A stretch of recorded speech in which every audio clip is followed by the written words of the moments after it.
le temps qu'il fait chez vous, suivant que vous soyez soit le matin ou bien l'après-midi. Alors, bienvenue dans votre sous-rubrique Minute d'Astuce. On avait décidé de vous faire et de vous donner un avant-goût par rapport au thème qu'on se devait de développer. Excusez-nous déjà par rapport au temps que ça a pris. Entre-temps, il y avait quelques soucis. En plus de ça, notre disponibilité ne nous le permettait pas. Donc là, on va venir de façon rapide. Si vous venez de nous rejoindre, c'est Dr Babacar Diop, docteur en médecine, entrepreneur et coach en développement personnel. C'est notre sous-rubrique Minute d'Astuce qui nous réunit aujourd'hui. Nous allons parler de ce qu'on appelle les varices. Que doit-on faire déjà si on a des varices? Et voilà, quelles sont les mesures hygiéno-diététiques à faire afin de résoudre cela. N'hésitez pas, la première des choses, si vous venez de nous découvrir, c'est quoi? Pensez à vous abonner déjà au niveau de notre chaîne YouTube. Cela nous aidera énormément et participera aussi à comment on appelle l'agrandissement de la communauté Dr Coach. Et cela permettra aussi à l'algorithme de YouTube ou bien de Facebook de proposer davantage nos vidéos pour permettre à d'autres personnes comme vous qui avez pu nous découvrir à travers ces vidéos voilà, d'avoir la bonne information et une bonne prise en charge. Maintenant, on va parler directement dans le but du sujet. Qu'est-ce qui nous réunit? C'est quoi? Ce qu'on appelle les varices. Alors, comme j'avais un tout petit peu expliqué en Wolof, damay réitérer juste les mots en Wolof en attendant.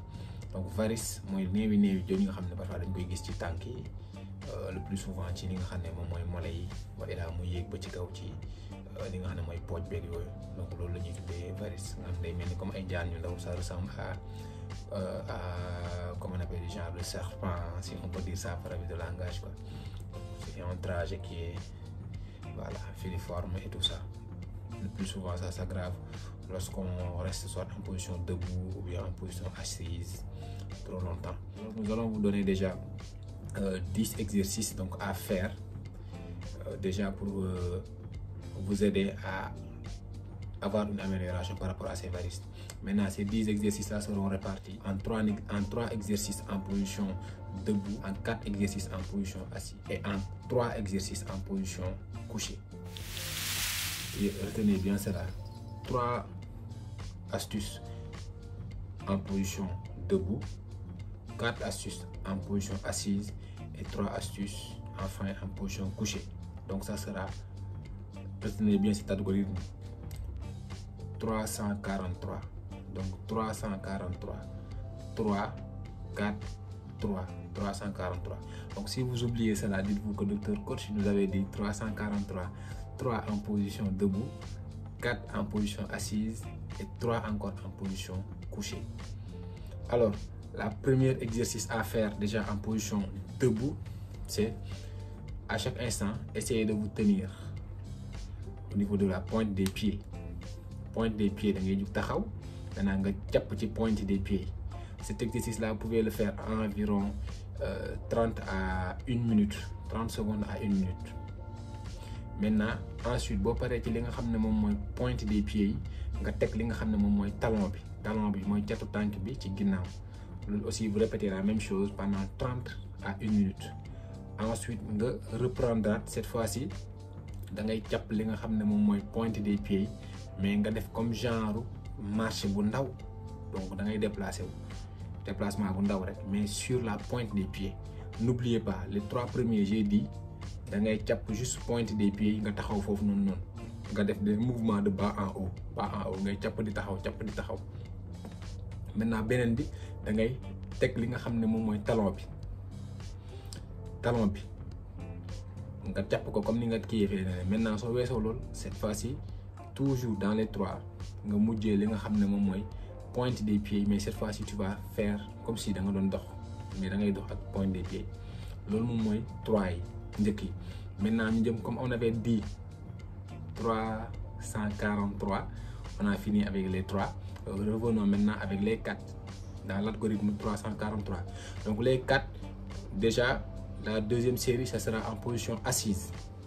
En position assise déjà boo toogee li ngay def moom mooy lan comme da ngay mel ni luy sa tànk bi boo ko tegee ci suuf da nga koy def nii da ngay def nii tànk bi maintenant da ngay càpp nag boo toogee cette fois-ci da ngay toog nga càpp tànk bi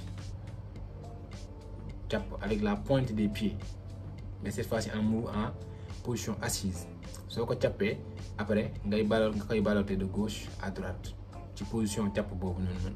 Maintenant au-delà de ça soo paree ci position càpp boobu noonu cette fois-ci doo ko càpp da ngay dindi carrément tànk bi soo ko dindee ce que tu vas faire tànk bi ni mu tegoo noonu après da nga koy déplacer de gauche à droite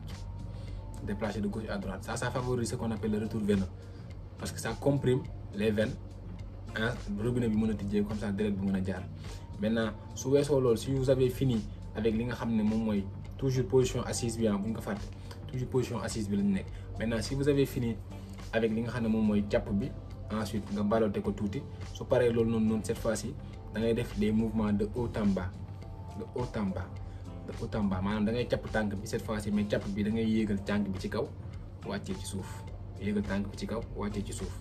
Vous allez avoir une vidéo illustrative de tous les mouvements que je suis en train de vous dire. Pour le moment je fais juste un listing. Après je vais vous donner aussi des images comme ça vous allez comparer par rapport à ça. Maintenant su weesoo loolu noonu quatrième élément bi nga xam ne moom moo nekk ci biir algorithme 343 bi donc quatrième élément bi moom mooy la lorsque vous êtes en position assise carrément vous allez essayer de faire de petits massages yooyu noonu da ngay masser du bas vers le haut da ngay commencer ci li nga xam ne moom mooy cheville bi ngay masser jëm ci kaw jëm ci genou bi masser bu baax nag soit da ngay masser li nga xam ne moom mooy mollets yi nga masser ko jëm ci kaw.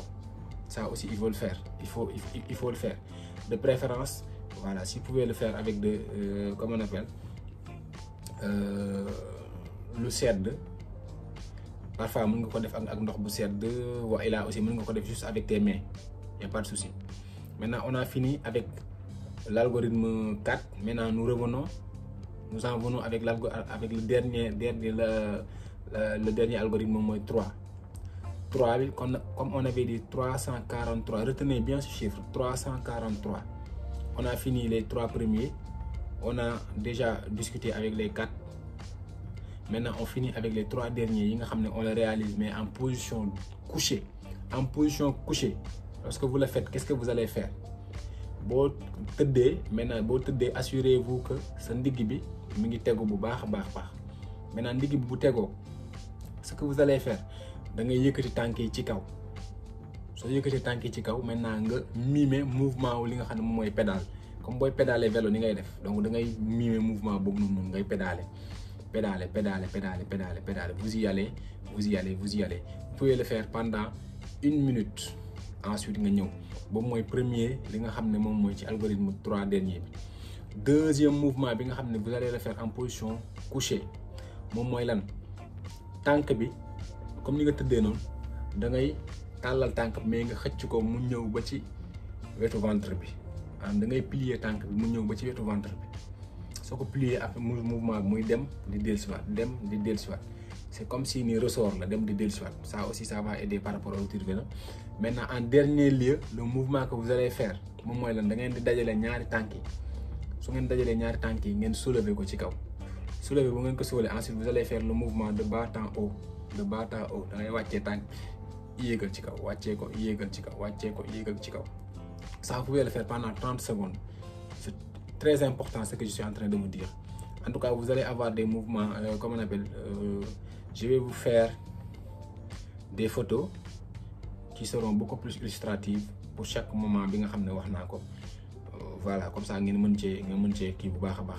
Maintenant su weesoo loolu ce que vous devez savoir moom mooy nga xam ne da ngeen ko am il faut que déjà ngeen pratiquer une marche régulière.